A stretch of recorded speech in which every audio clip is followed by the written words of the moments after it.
بسم اللہ الرحمن الرحیم رب اشرح لی صدری ویسر لی امری واحلل عقدۃ من لسانی یفقہوا قولی۔ میں ہوں آپ کا اردو ٹیچر وقاص اعظم اور آپ کو Noor school and college Google classroom میں خوش آمدید کہتا ہوں۔ عزیز طلباء، غزل کیا ہے؟ غزل کہاں سے چلی، کیسے وجود میں آئی، اور غزل کا فن کیا ہے؟ آج ذرا ہم اس کے بارے میں پڑھتے ہیں۔ سب سے پہلے ہم دیکھتے ہیں کہ غزل عربی زبان کا لفظ ہے اور اس کے لغوی معنی کیا ہیں؟ عورتوں سے گفتگو کرنا یا عورتوں کے متعلق گفتگو کرنا۔ عورتوں سے گفتگو کرنا یا عورتوں کے متعلق گفتگو کرنا۔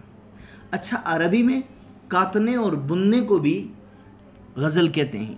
قرآن میں بھی ہے کہ وہ ایک عورت جو چرخے پہ سوت کاٹتی ہے اور پھر اس کو دوبارہ سے بکھیرتی ہے، تو غزل کا لفظ قرآن میں بھی ہے۔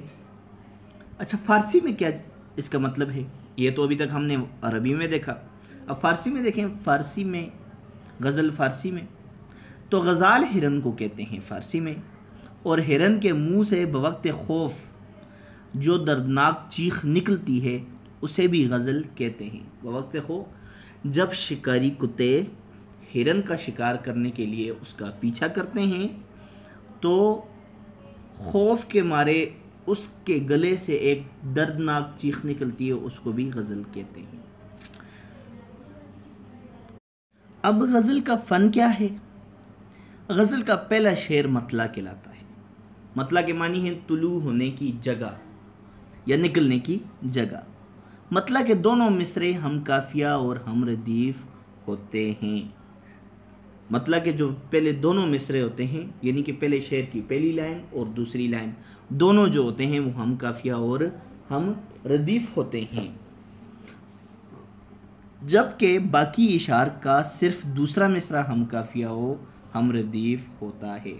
اس کے بعد جو اشعار آتے ہیں غزل کے اندر، ان اشعار ہر شعر کا دوسرا مصرع یعنی کہ دوسری لائن ہم قافیہ اور ہم ردیف ہوگا۔ جیسے ہم کہتے ہیں کہ کوئی امید بر نہیں آتی، کوئی صورت نظر نہیں آتی۔ اب دیکھیں نا، یہ پہلا شعر ہے، مطلع ہے غالب کی غزل کا، تو بر نظر جو ہے وہ اس میں قافیہ ہے، اور نہیں آتی نہیں آتی اس میں ردیف ہے۔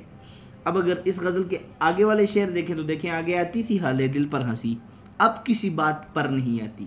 تو دوسرے شعر میں دوسرا مصرع دیکھیں، پہلے مصرے میں قافیے یا ردیف کا ہونا ضروری نہیں ہے، جیسا کہ آگے آتی تھی حال دل پر ہنسی۔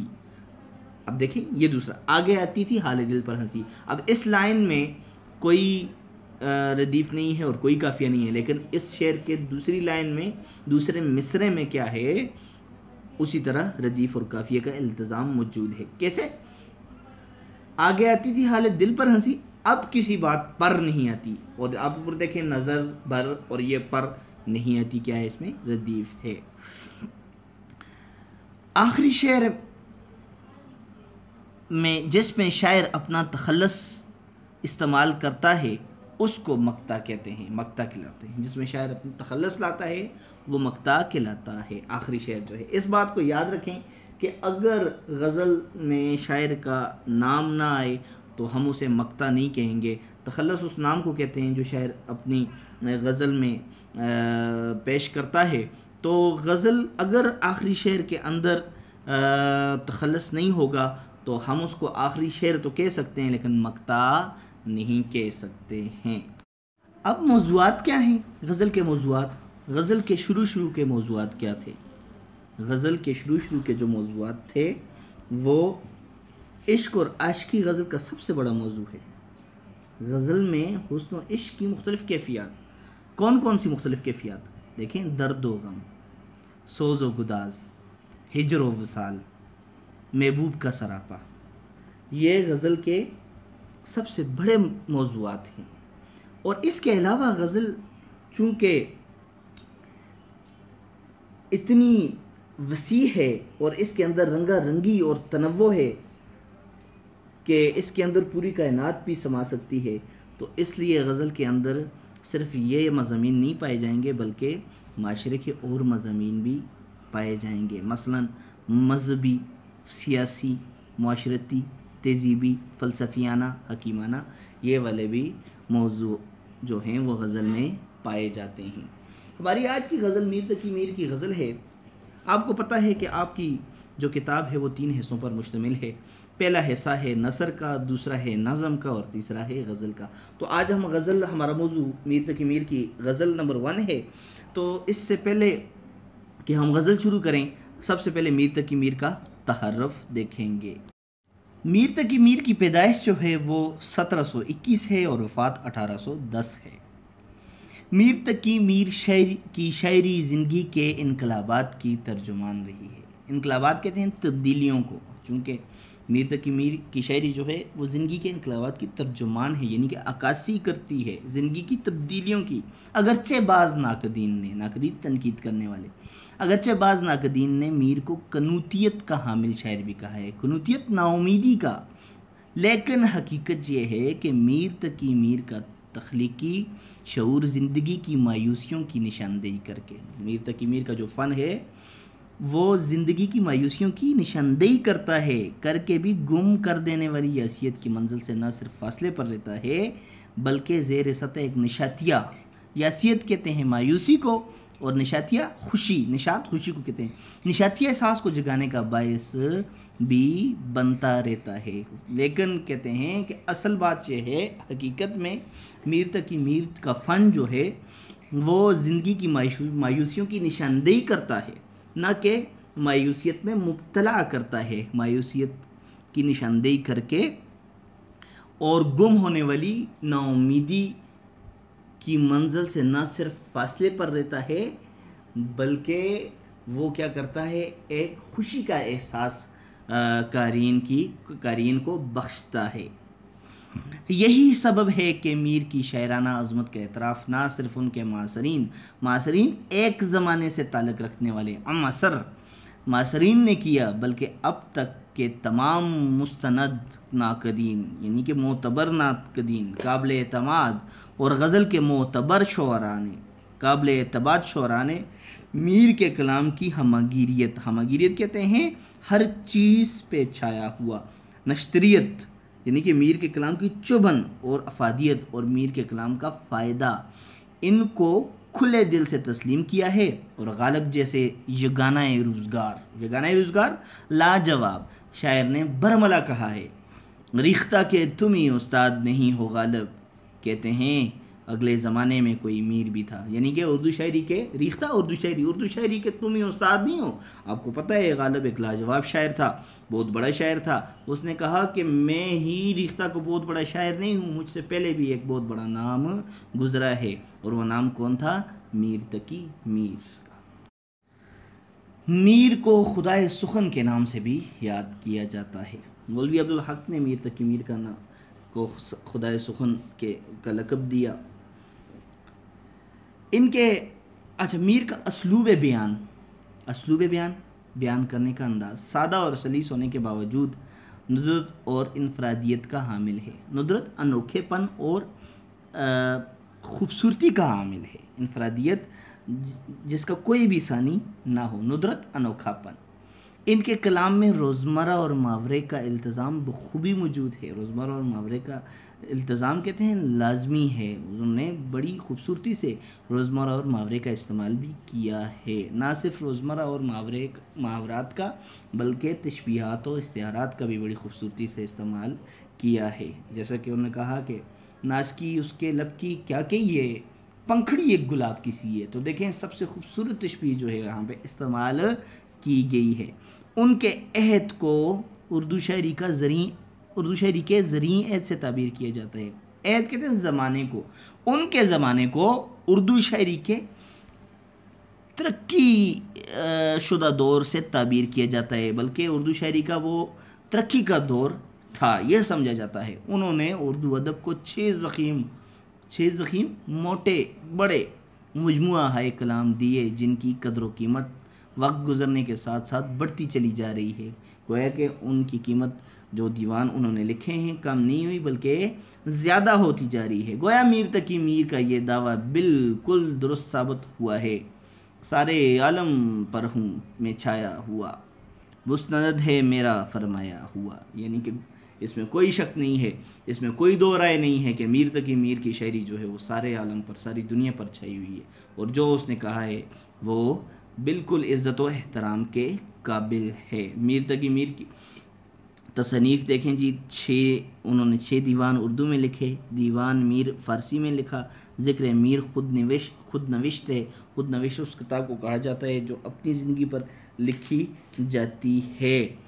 اور نکات الشعراء یہ ایک تذکرہ ہے، یہ کتاب بھی ان کی ہے. تو میر تقی میر بہت بڑے شاعر ہیں. آپ دیکھیں تو میر تقی میر کی شاعری میں سادگی اور دلاویزی ہے. میر مختلف نوعیت کے مضامین کو نہایت سادگی، صفائی اور شاعرانہ خوبی کے ساتھ بیان کرتے ہیں. ان کے کلام کا اکثر حصہ سیل ممتن، مثلا سرانے میر کے آہستہ بولے ابھی ٹک روتے روتے سو گیا ہے. یعنی کہ سیل ممتن کہتے ہیں، سیل کہتے ہیں آسان کو، اور ممتن مشکل کو. ایسی شاعری، ایسی خوبصورت شاعری جس کے اندر آسان لفظ استعمال کیے گئے ہوں لیکن مشکل بات کی گئی ہو. ہاں، خطابیہ انداز بھی آپ نے اوپر بھی پڑھا. خطابیہ انداز کیا ہے کہ ان کی غزلوں میں باتوں کا سا انداز پایا جاتا ہے، جیسے سامنے کوئی بات کر رہا ہے نہایت بے تکلفی کے انداز میں، کبھی تو اور کبھی تم کہہ کر، کبھی تو اور کبھی تم کہہ کر خطاب کرتے ہیں. جیسے موسم ابر ہو، سبو بھی ہو، گل ہو، گلشن ہو، اور تو بھی ہو. دیکھیں، تو بھی ہو. اور پھر کہتے ہیں کہ باتیں ہماری یاد رہیں، پھر باتیں نہ ایسی سنیے گا، پڑھتے کسی کو سنیے گا تو دیر تلک سر دھنیے گا. تو مختصر یہ کہ میر اردو کے ایک منفرد اور نمایاں شاعر ہیں، اور ان کی شاعری اردو کی آبرو ہے اور ہمارے لیے سرمایہ افتخار ہے. ہمارے لیے میر کی شاعری باعث فخر ہے. تو اب آتے ہیں غزل کی طرف. میر کی غزل ہے جی پہلے میر کی غزل پڑھتے ہیں. فقیرانہ آئے صدا کر چلے، میاں خوش رہو ہم دعا کر چلے. وہ کیا چیز ہے جس کے لیے ہر ایک چیز سے دل اٹھا کر چلے. کوئی نا امیدانہ کر کے نگاہ، سو تم ہم سے منہ بھی چھپا کر چلے. دکھائی دیے یوں کہ بے خود کیا، ہمیں آپ سے بھی جدا کر چلے. جبیں سجدہ کرتے ہی کرتے گئی، حق بندگی ہم ادا کر چلے. پرستش کی یہاں تک کہ اے بت تجھے، نظر میں سبوں کی خدا کر چلے. کہیں کیا جو پوچھے کوئی ہم سے میر، جہاں میں تم آئے تھے کیا کر چلے. سب سے پہلے شعر کی طرف آتے ہیں. ہمیشہ کی طرح سب سے پہلے ہم معنی دیکھتے ہیں، معنی کے بعد ہم فنی محاسن دیکھیں گے. فنی محاسن میں نے آپ کو 4 سنتیں پڑھائی ہیں. سنتوں کا استعمال، تشبیہات و استعارات کا استعمال یا مرکبات کا استعمال، یہ سنتوں کے اندر یہ شعر کے اندر اس کے فنی محاسن ہے. فنی جو ہے فن سے نکلا ہے، کام کو کہتے ہیں، اور محاسن حسن کی جمع ہے. یعنی کہ شعر کے اندر شاعر نے کیا کیا خوبصورتی پیدا کی ہے اور کون کون سی خوبصورت تشبیہات و استعارات کا استعمال کیا ہے، اس کو فنی محاسن کہتے ہیں. تو دیکھتے ہیں، پہلا شعر ہے فقیرانہ آئے صدا کر چلے، میاں خوش رہو ہم دعا کر چلے. فقیرانہ کا مطلب ہے فقیروں کی طرح، اور صدا کا مطلب ہے آواز. اب آتے ہیں اس کی طرف، فنی محاسن کی طرف. فقیرانہ، فقیروں کی طرح، تو گویا پہلے شعر میں تشبیہ بھی پائی جاتی ہے، یہ فنی محاسن ہے، یہ اس کے فن کا حسن ہے. اور کیا پایا جاتا ہے جی؟ اب دیکھیں، فقیرانہ، فقیر، صدا، ہاں، دعا، تو یہ سارے کیا ہیں؟ صنعت مرات النظیر ہیں. میں نے آپ کو پڑھا چکا ہوں صنعت مرات النظیر کیا ہے. صنعت مرات النظیر اس صنعت کو کہتے ہیں جس میں ایک ہی قبیل سے تعلق رکھے جائیں، جیسے کہ فقیر، صدا اور دعا، یہ تینوں ایک ہی قبیل سے تعلق رکھتے ہیں. اب آتے ہیں اس کی تشریح کی طرف. فقیرانہ آئے صدا کر چلے، میاں خوش رہو ہم دعا کر چلے. تو اس شعر کے 2 مفہوم ہو سکتے ہیں.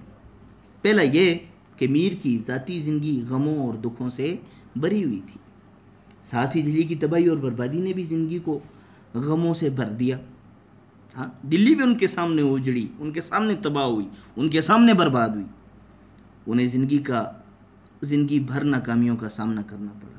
اس لیے ان کی نظر میں دنیاوی زندگی کی کوئی حقیقت نہیں تھی، اس لیے وہ دنیا کی عارضی زندگی کا ذکر اس شعر میں کرتے ہوئے کہتے ہیں کہ جس طرح کوئی فقیر تھوڑی دیر کے لیے گلی میں آ کر بھیک کی صدا لگاتا ہے اور پھر رخصت ہو جاتا ہے، چاہے اس کا کشکول بھر جائے یا خالی رہے، چاہے اس کو کوئی بھیک دے دے یا نہ دے، وہ اس گلی کو چھوڑ کر آگے روانہ ہو جاتا ہے۔ بالکل اسی طرح دنیا کی یہ زندگی بھی بھیک مانگنے کے دورانیے کی طرح مختصر اور پلک جھپکنے میں گزر جاتی ہے، لہذا جو چیز عارضی ہے اور ناپائیدار ہوتی ہے اس سے دل نہیں لگانا چاہیے۔ شاعر نے کہا تھا کہ یک نظر بیش نہیں فرصت ہستی غافل، گرمی بزم ہے ایک رقص شرر ہونے تک۔ اور اب آتے ہیں دوسرے مفہوم کی طرف۔ دوسرا مفہوم کیا ہے؟ اور دوسرا مفہوم یہ ہے کہ فقیر دروازے پر بھیک کی صدا لگاتا ہے۔ اگر اہل خانہ خدا ترس اور فیاض ہیں، سخی ہیں، رحم دل ہیں، ہمدرد ہیں تو سائل کو کچھ نہ کچھ دے دیتے ہیں، اگر بخیل ہیں تو ڈانٹ کر رخصت کرتے ہیں، اور اگر غریب مگر خوش اخلاق ہیں تو معذرت کر دیتے ہیں۔ لیکن صورتحال خواہ کچھ بھی ہو، فقیر اگلے دروازے کی طرف بڑھتا ہوا اہل خانہ کو دعائیں دے دیتا ہے کہ خدا آپ کو سلامت رکھے، اللہ تعالیٰ آپ کے مال اور گھر میں برکت ڈال دے۔ سوائے محبوب ہم بھی سوئے محبوب کیا کہتا ہے، اے میرے محبوب ہم بھی فقیروں کی طرح تیرے دروازے پر محبت کے بھیک مانگنے آئے تھے، محبت کی بھیک کے لیے صدا لگائی۔ اگر تو اللہ کے نام پر صدقے کے طور پر محبت کی بھیک ہماری جھولی میں ڈال دے تو ہم تیرے شکر گزار ہوں گے، اور اگر تو ہمیں خالی ہاتھ لوٹا دے تب بھی ہم دعائیں دے کر چلے جائیں گے۔ ساغر نے کہا تھا کہ مدعا کچھ نہیں فقیروں کا، درد ہے لا دوا فقیروں کا۔ کہتا ہے میر کہتا ہے کہ تو نے ہمیں منہ تک نہ لگایا، ہم نے تجھ سے محبت کی بھیک مانگی، لیکن سن ہم نے پھر بھی تیرے حق میں بد دعا نہیں کی، تجھے دعا دے کر اپنی منزل کی طرف گامزن ہو گئے، اور تجھے تیرے حق میں کوئی دعا نہیں کی، تیرے لیے برا نہیں سوچا۔ وہ کسی شاعر نے کہا تھا کہ خدا نصیب کرے ان کو دائمی خوشیاں، عدم وہ لوگ جو ہم کو اداس رکھتے ہیں۔ تو عزیز طلبہ، فقیر کی طرح آیا، کسی نے اس کو بھیک دی تو ٹھیک ہے، نہ دی تو وہ خوشی سے اپنی منزل کی طرف روانہ ہو گیا، اس نے کسی کو بدعا پھر بھی نہیں دی۔ ایک دفعہ پھر اپنے ٹاپک کو ریپیٹ کرتے ہیں۔ آپ نے دیکھا کہ سب سے پہلے ہم نے غزل کے بارے میں پڑھا کہ غزل کیا چیز ہے۔ غزل عربی زبان کا لفظ ہے جس کے معنی عورتوں سے باتیں کرنا یا عورتوں کے متعلق گفتگو کرنا ہے۔ اور پھر ہم نے کہا کہ غزل کے معنی کاتنے بننے کے بھی ہیں۔ پھر فارسی میں غزل کو کیا کہتے ہیں؟ غزال چونکہ ہرن کو کہتے ہیں، اور بوقت خوف جب ان کے منہ سے دردناک چیخ نکلتی ہے اس چیخ کو غزل کہا جاتا ہے۔ پھر غزل کا فن کیا تھا؟ غزل کے پہلے شعر کو مطلع کہا جاتا ہے، اور مطلع کے دونوں مصرے جو ہوتے ہیں وہ ہم کافی اور ہم ردیف ہوتے ہیں، اور اس کے بعد ہر شعر کے دوسرے مصرے میں کافی اور ردیف پایا جاتا ہے۔ پھر آخری شعر جو ہے وہ مقطع کہلاتا ہے، اور اگر شاعر کا تخلص استعمال نہیں ہوتا ہم اس کو غزل کا آخری شعر تو کہیں گے لیکن اس کو مقطع نہیں کہیں گے۔ پھر موضوعات کیا تھے آپ کے سامنے؟ تیسرے نمبر پر موضوعات تھے۔ موضوعات غزل کے عشق و حسن کے موضوعات تھے سب سے پہلے، جس میں درد و غم ہے، جس میں سوز و گداز ہے، جس میں ہجر و وصال ہے، جس میں محبوب کا سراپا ہے۔ اور پھر اس کے بعد یہی نہیں کہ صرف محبوب کے اوپر ہی یا درد و غم کے اوپر غزل لکھی گئی، اس کے علاوہ بھی غزل کے بہت سارے موضوعات ہیں۔ ان موضوعات میں مذہبی، سیاسی، معاشرتی اور تہذیبی اور فلسفیانہ اور حکیمانہ رنگ بھی آپ کو ملتا ہے۔ پھر اس کے بعد ہم میر تقی میر کی طرف آئے۔ بعد چونکہ ہم نے غزل سے آج غزل پڑھنی تھی تو سب سے پہلے میر تقی میر کا تعارف ضروری تھا۔ میر تقی میر جو ہیں وہ اصل نام ان کا محمد تقی تھا اور تخلص میر کرتے تھے، اور 1821 کو آگرہ میں پیدا ہوئے، اور 12 برس کی عمر میں والدین کی وفات پر بالکل بے یار و مددگار رہ گئے۔ عمر کے اس حصے سے پریشانیوں کا سلسلہ شروع ہوا تو مرتے دم تک جاری رہا۔ سوتیلے بھائی نے گھر سے بھی نکال دیا اور بدسلوکی کی۔ ہاں، بے روزگاری اور عشق میں کے ناکام تجربے نے ان کی زندگی اجیرن کر کے رکھ دی۔ پھر ان کی شاعری جو ہے وہ مولوی عبدالحق جو ہیں ان کے بارے میں لکھتے ہیں کہ وہ اردو شاعری کے سرتاج ہیں۔ مولوی عبدالحق نے کہا اگر دنیا کے ایسے شعراء کی فہرست تیار کی جائے جن کا نام ہمیشہ زندہ رہے گا تو میر کا نام اس میں سر فہرست ہوگا۔ بنیادی طور پر ایک غزل گو شاعر ہیں، ان کے کلام کی ممتاز خصوصیت مندرجہ ذیل ہیں۔ ہاں وہ کیا ہیں؟ وہ درد و غم ہیں، وہ سادگی اور دلاویزی ہے۔ درد و غم کیا ہیں؟ دیکھیں، لہو آتا ہے جب نہیں آتا۔ ہاں، مجھ کو شاعر نہ کہو کہ میر صاحب میں نے درد و غم کتنے کیے جمع تو دیوان کیا۔ آنکھوں میں اشک، آنکھوں میں کب نہیں آتا، لہو آتا ہے جب نہیں آتے۔ تو گویا اس ان کی شاعری میں آپ کو درد و غم جگہ جگہ پر بکھرا ہوا ملے گا۔ پھر سادگی و دلاویزی ہے ان کی شاعری میں، اور اس کے بعد خطابیہ انداز ہے۔ ہاں، مختصر یہ بات ہے کہ میر اردو کا ایک منفرد اور نمایاں شاعر ہے۔ پھر آپ نے پہلا شعر پڑھا کہ میر کی غزل کا کہ فقیرانہ آئے صدا کر چلے، میاں خوش رہو ہم دعا کر چلے۔ شاعر کہتا ہے کہ میں ایک فقیر کی طرح آیا اور تمہارے دروازے پر محبت کی بھیک کی صدا لگائی، لیکن تم نے ہمیں پھر بھی دھتکار دیا، تم نے ہمیں محبت کی بھیک نہ دی، لیکن ہم نے تمہارے حق میں پھر بھی بد دعا نہیں کی۔ تو عزیز طلبہ، آپ نے دیکھا کہ آج کا موضوع بڑا زبردست تھا اور مجھے یقین ہے کہ آپ کو سمجھ بھی آیا ہوگا۔ اگر آپ کو کسی چیز کی اس میں سمجھ نہیں آئی تو آپ کمنٹ میں اپنی رائے کا اظہار کر سکتے ہیں۔ دعا ہے کہ اللہ تعالیٰ آپ سب کا حامی و ناصر ہو، اللہ آپ کو خوش رکھے۔